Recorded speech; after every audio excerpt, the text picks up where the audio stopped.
Ibalita Production. Meracat Production.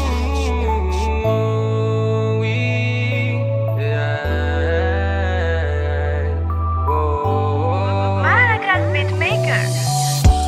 Tua quem baquinho, tua quem baquinho, família Zaza.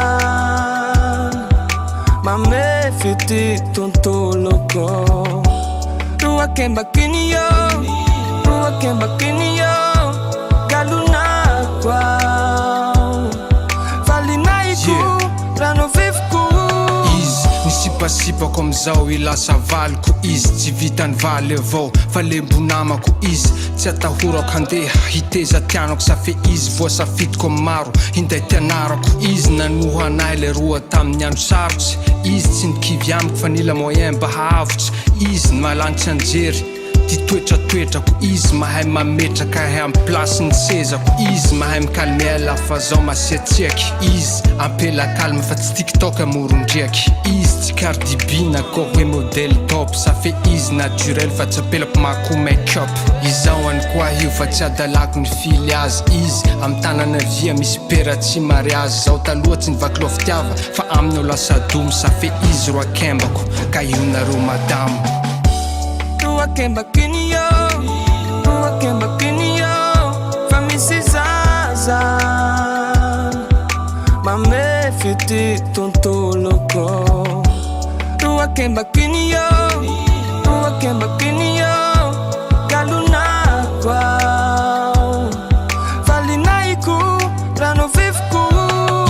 Nisipasipa comme zao i lasa valiko izy tsy vitany valy avao fa lembonamako izy tsy atahorako handeha hiteza tianako safe izy voasafidiko amy maro hinday tianarako izy tsy andramba vilagnitsy fa kado baka andagnitsy izy ampela mahay matahotsy an'Andriamanitsy izy mahay mikarakara vata magnimagnitsy tegna agnilan'eo le mahatsiaro mandimanditsy izy mahay mikarakara antegna lafagona izy mahay manetry tena tsy be fialona izy tsy geko fa juste tsy tea fiavona izy afaky micomprendre lafa tena koa mifona izao any koa io fa tsy adalako ny fily azy izy amy tanana via misy pera tsy mariazy zao taloha tsy nivaky lo fitiava fa aminy eo lasa domo safe iro akembako ka io nareo madamo.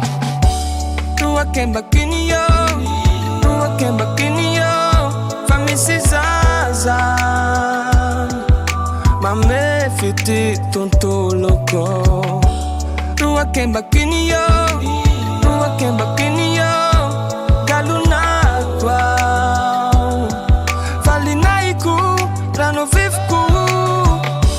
Matukia na urawe, zarutea na uawe.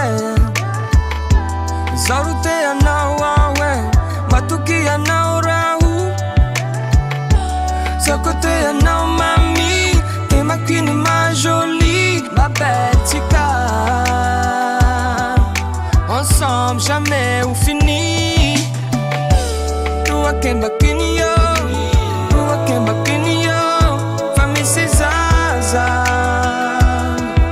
Mame fiti tonto loco. Tua quem baquinho, galuna qual. Fale na iku, pra não viver com. Meracat Production.